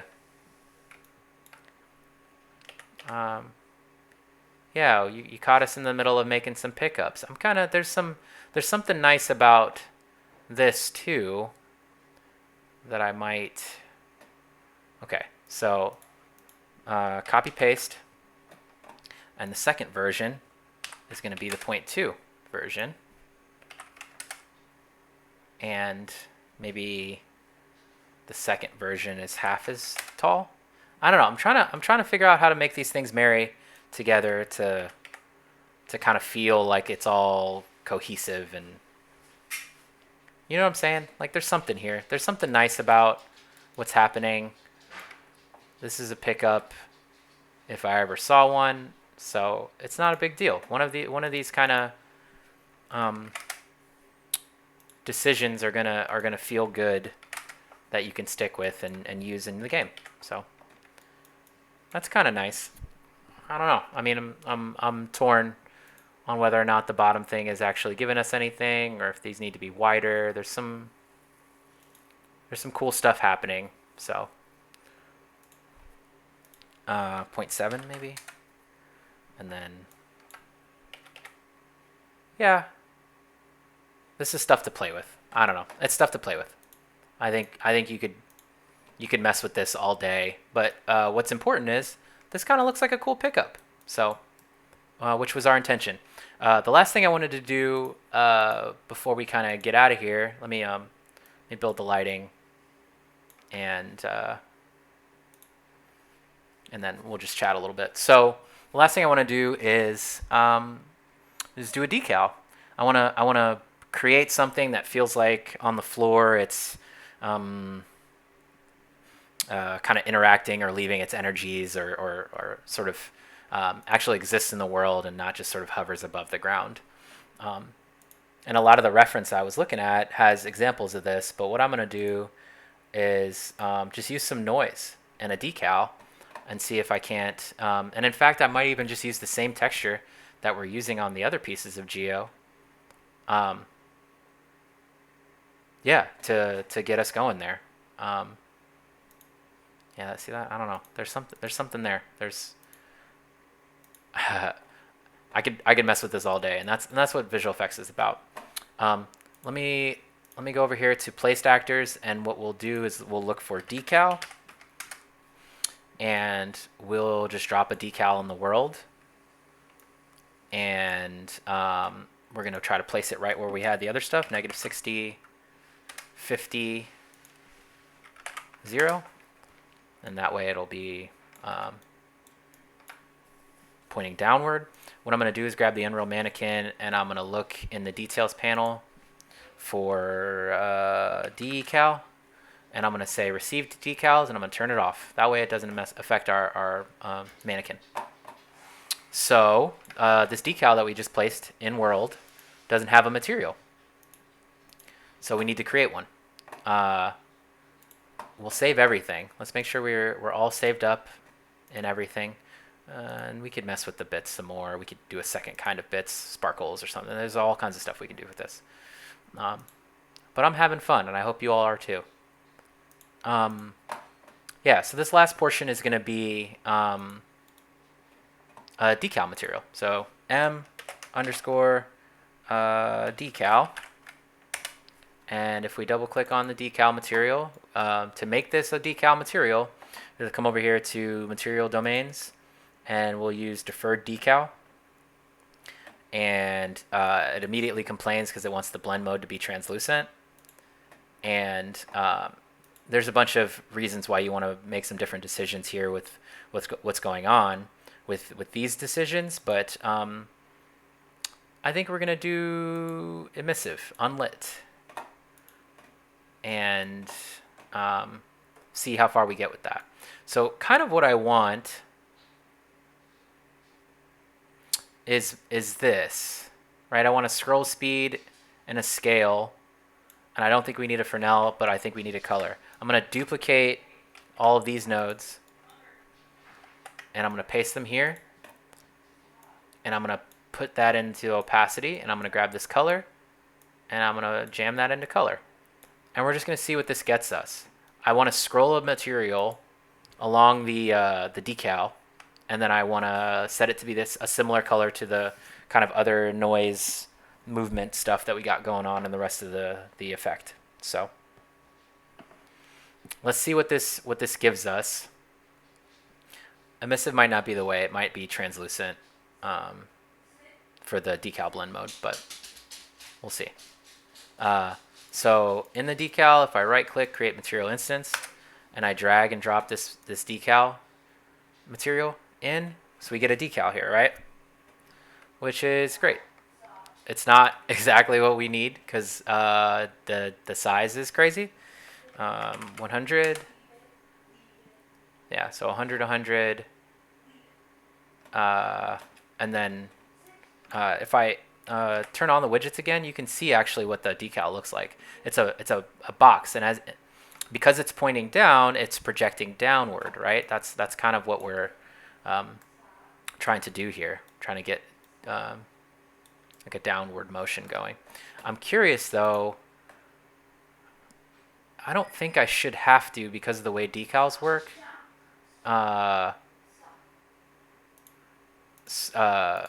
Do anything special to like make the UVs polar. So I'm just gonna scroll and see what happens. It's probably just gonna scroll left to right, which is kind of interesting. Yeah, I kind of want. I didn't think I had to do this for decals. Maybe I'm thinking about lights. Let me let's do polar coordinates here. There should be a what is it? Vector to polar, right? No, it's radial,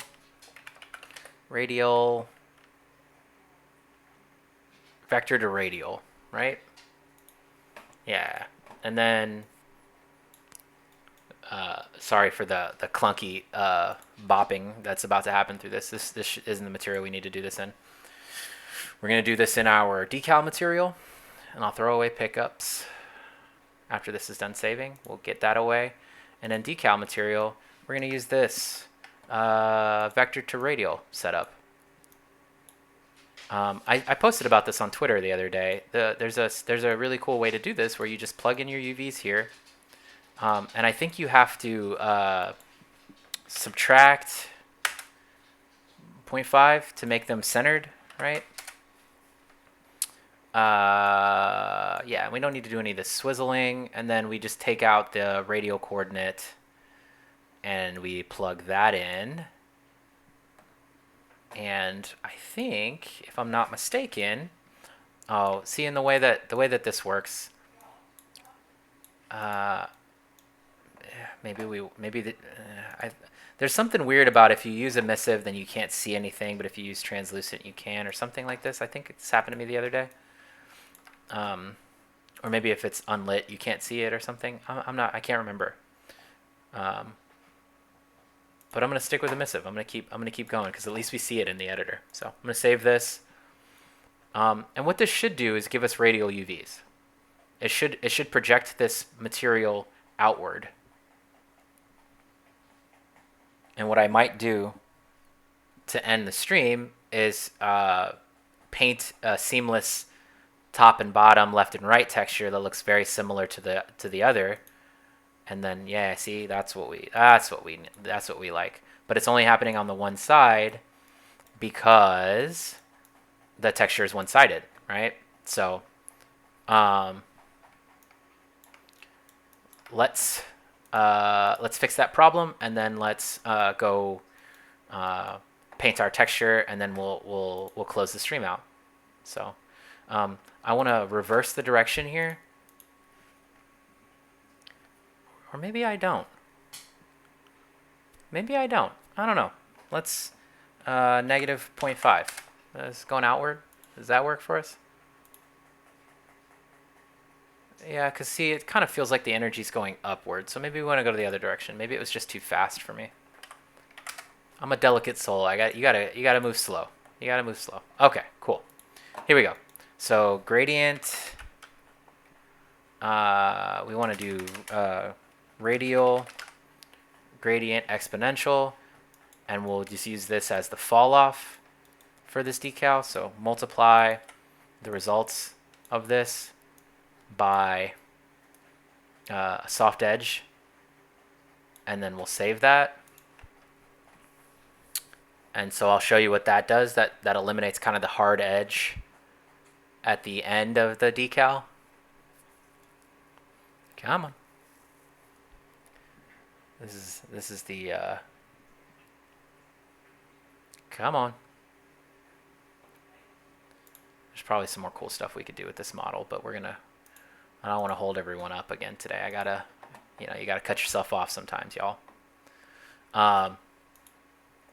So yeah, so now we got soft edge, right? That's what we're looking for. So the only thing we got to do is create a texture that works for that.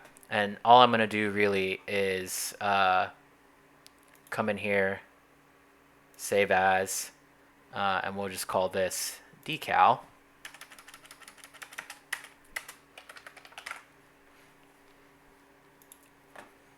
And what I'm going to do is copy paste. Sorry. Duplicate this layer and drag it over and use a different blend mode. Hi Teresa, that was my girlfriend. What am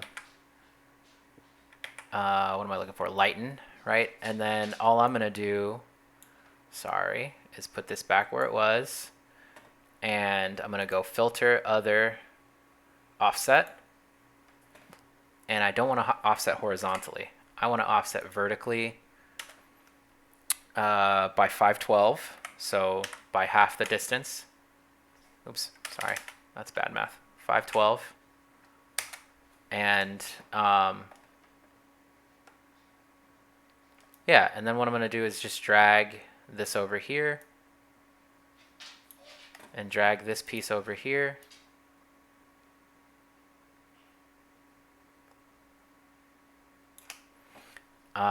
And then what I want to do, knowing that none of the pieces are off the space yet, is duplicate a third time and filter other, offset not by 512 but by 256, so a third kind of variation of this texture. And instead of just sliding it off the UV space or off the texture space, is it gonna snap? Snap. What I'm gonna do is, you can see I'm kind of building a texture, right? I'm gonna use other, offset, and not do vertical this time, but do horizontal by 256. Yep. And then I'm gonna merge all of these. Oh, come on.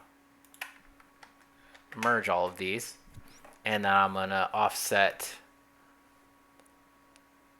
horizontally.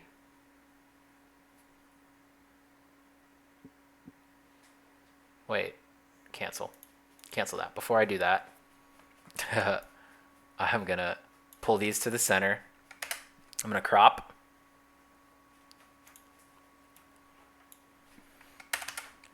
What? I'm gonna crop. What's happening? Stop. No. My dog is he's crying. Why did that crop so far? What the hell is that? Hey, Sai, lay down, Bubba. Lay down. You're okay. I'm almost done with the stream. Let Dad be successful at this last final thing. I just wanted to crop. Why won't it crop this?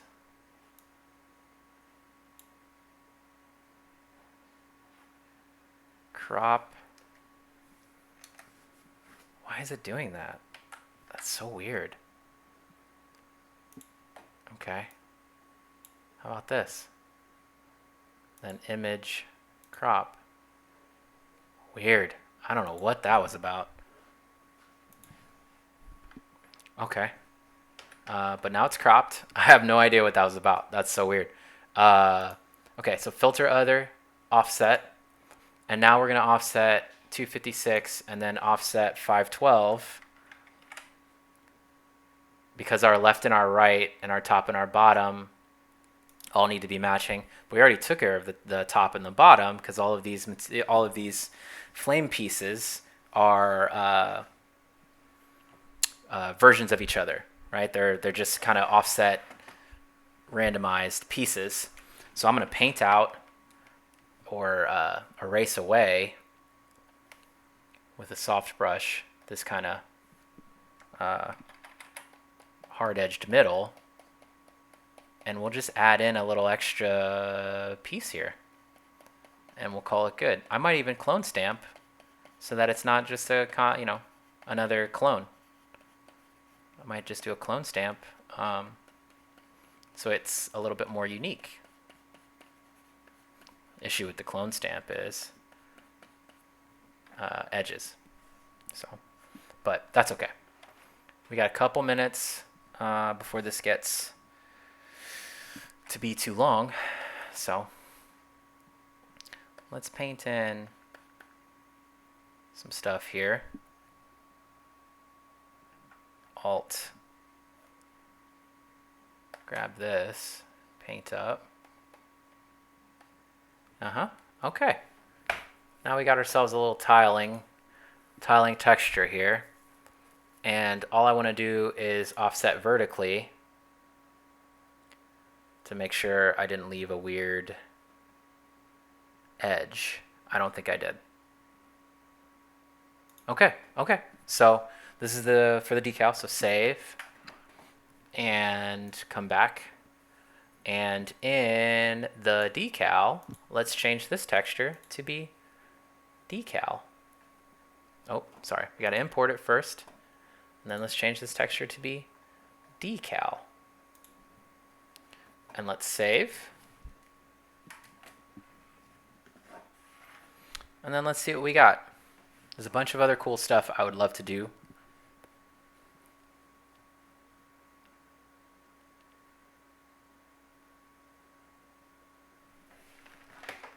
Come on, finish saving. Show the lovely stream folks the results of our hard work. I actually really love doing these kind of like unrehearsed, pieces. It's just nice to. So there you go, right? And we might change the. Yeah, see, there's a little seam there from the polar coordinates. There's a whole. I could do a whole talk about how polar coordinates are rough, but let's. 50 is probably what I'm looking for here. Yep, 50 by 50 by 50. Oops. Oh, it's locked. I don't want it to be locked. Sorry.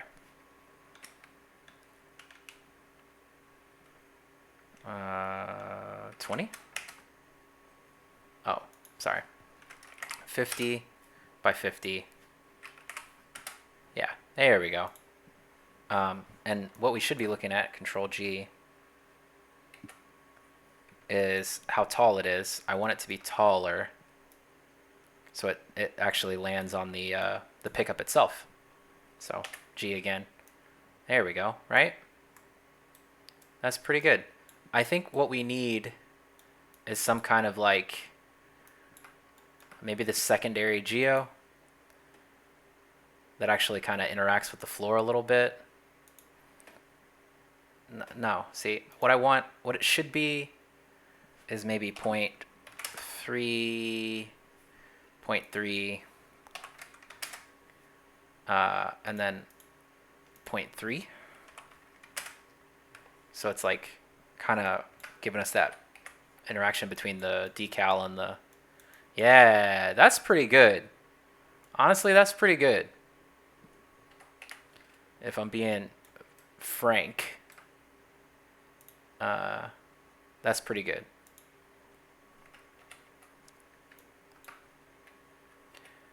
For 2 hours, that's pretty good.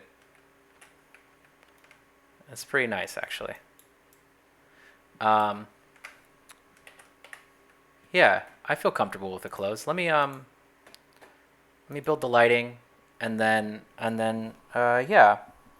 So Let's Make Effects is a company that is dedicated to teaching artists who are interested in visual effects about the craft. It's about building community and giving VFX artists and other digital artists a place where they can kind of come and learn from each other and not feel too afraid to ask questions. My hope in creating Let's Make Effects was to make easier the time others have with becoming visual effects artists and learning the craft. I want to teach and mentor and guide those who are interested. And so in that effort, I have started teaching live courses, 8-week courses twice a year. I've started the process of doing mentorships with VFX artists who are interested in learning the craft and getting jobs in the industry. And if you're interested in any of that stuff, I would invite you to like, subscribe, share all of the videos that you see of Let's Make Effects, join the Discord, join the Patreon, get involved in the 8-week live course. I'm about to put up the registration information on the new Let's Make Effects .com website. If you're at all interested in learning visual effects, I would love for you to join our community, ask me questions. I'm here for you. And yeah, let's be kind to each other. Let's learn from each other, and I hope that you all have a great weekend. Okay? Bye.